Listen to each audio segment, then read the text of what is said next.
Welcome back for some hand-eye coordination training.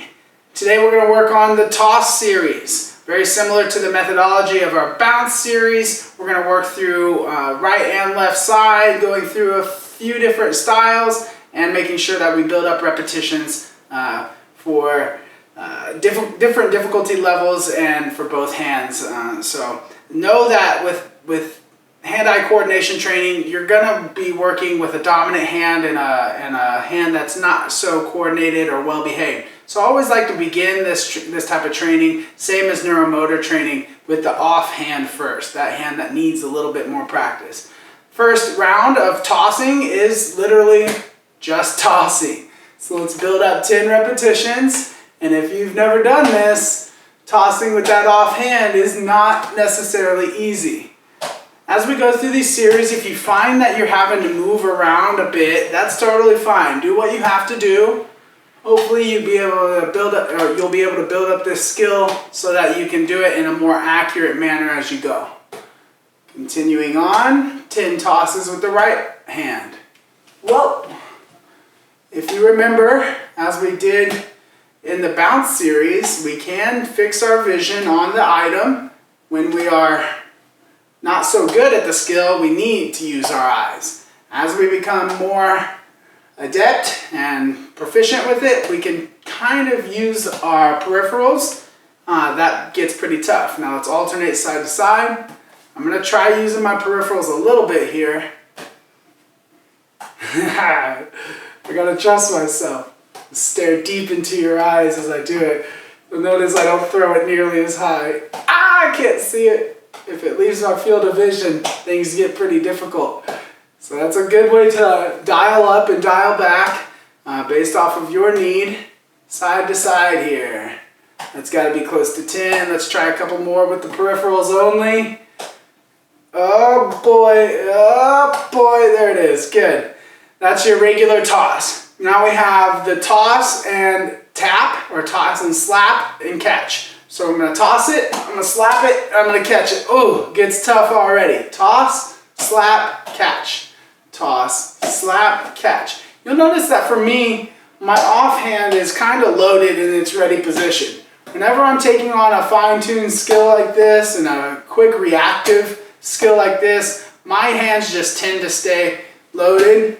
If yours needs to be, wherever you need it, your body may not want to think about it right now, so it may do some funky things. That's what I tend to see, is that when you're thinking about one side, you may be all cramped up and tight and tense on the other side. Okay, I think that was about 10 on that right hand. Now to the left. I should have started with my left. You guys got to remind me. Toss, slap, and catch. Toss, slap, and catch.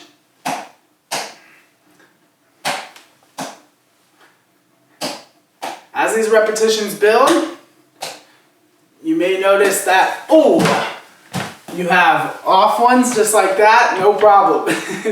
Come right back into it. What I'll do sometimes is if I'm not being able to focus well, not paying attention, I'll make it so that if I've done 6 and I mess it up, I got to do the whole 10 again. I do 10 perfect sometimes on myself. So let's go toss with one hand, slap with the other, catch back in that first hand. Toss, slap, catch. Toss, slap, catch. Toss, slap, catch. Keep it going. What I was about to say, though, is as the repetitions build, you hope to notice over time, it may not happen in one day. It may happen to a very small fraction or degree in one day. But you hope to notice that you're getting better with it. Obviously, you're seeing it become easier. You're being able to throw it maybe a little higher.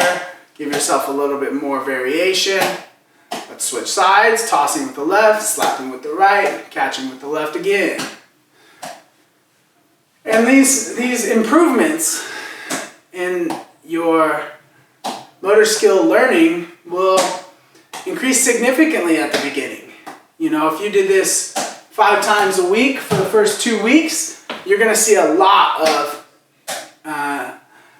improvement and enhancement in your motor skills, especially for reaction time and hand-eye coordination.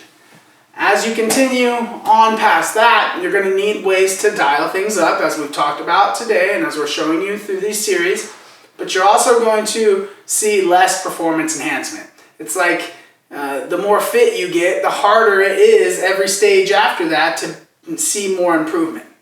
Let's continue with that same idea of the toss, slap, catch, going from side to side, but we're going to slap and catch in the second hand this time. So toss, slap, catch, left side. And we're going to go back and forth. Toss, slap, catch, right side. Toss, slap, catch. Here we go. Keep it going.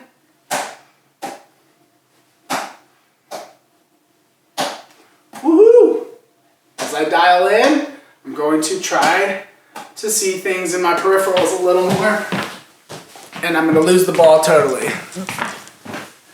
Cut.